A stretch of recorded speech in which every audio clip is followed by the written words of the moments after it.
Thank you, Commissioner. I was still reading the second concern that I have.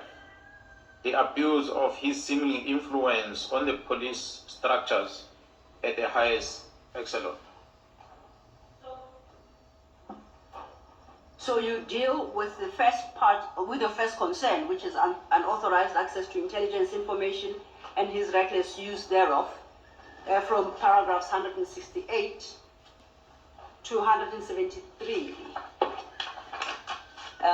If you could just highlight to the commissioners what your concern is and why you contend that he had unauthorized access to intelligence information and that he dealt with such information in a reckless manner.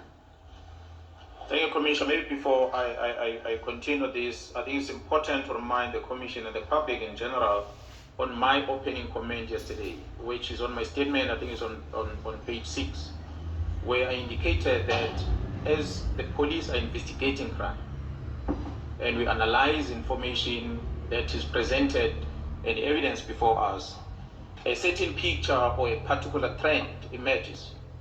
And that trend forces us to investigate further.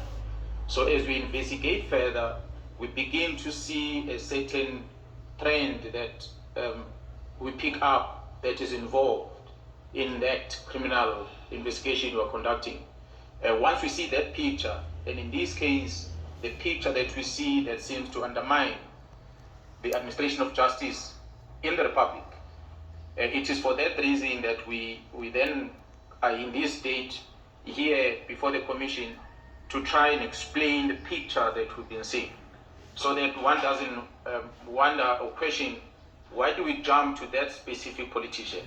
It is due to this analysis and investigation that we are conducting that brings us to these individuals, so that we can flag and see for the Commission to assist us whether our conclusion is justified or not.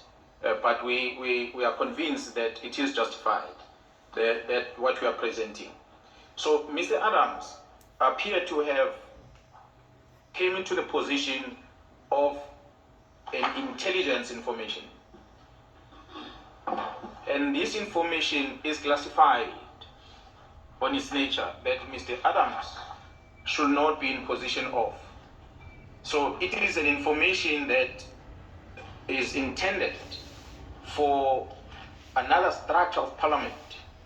If it comes to his position and as a lawmaker, as a person who is serving in parliament, he ought to know that when I'm in possession of information from crime intelligence that is classified, it must be handed over to the Joint Standing Committee of Intelligence so that it can be interrogated, regardless of the status of that information. So that is expectation that one has towards a lawmaker, such as Mr. Fazel Adams, who is currently serving in Parliament. Because this classified information we are referring to here, it's involving personal information of individuals that is deposited at crime intelligence or extracted by crime intelligence when the crime intelligence is conducting the vetting process for security clearance for individuals. It's a very sensitive information because it digs to your personal information, your relatives, your criminal records, and everything that the state wants to test in order to confirm whether you qualify to be given a security clearance certificate or not. Such a clearance will then allow you to be in possession of sensitive material. The same applies to the members of the Joint Standing Committee in Parliament. It is only those members of Joint Standing Committee in Parliament that are vetted, and their information is in the disposal of this intelligence structure. And once they pass the vetting, certificates are issued to them. And that is the entry for those politicians to become members of the Joint Standing Committee. It is not open for everyone.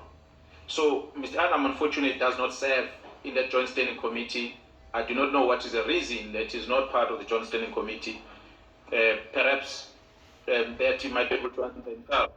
But in this regard, we know that he serves in the Portfolio Committee of Police, which is an oversight structure of government, and he's there as a public representative that holds us accountable on how we perform our function as a police on an open account of this that is allocated to the South African Police Service. But on the use of any funds on a secret account, the accounting role for that is within Joint Standing Committee of Intelligence as regulated by the National Strategic Act of Intelligence that regulates how matters of state secrets must be handled, including the budget, resources, and otherwise. So Mr. Adam is not part of it, but recklessly he handles intelligence information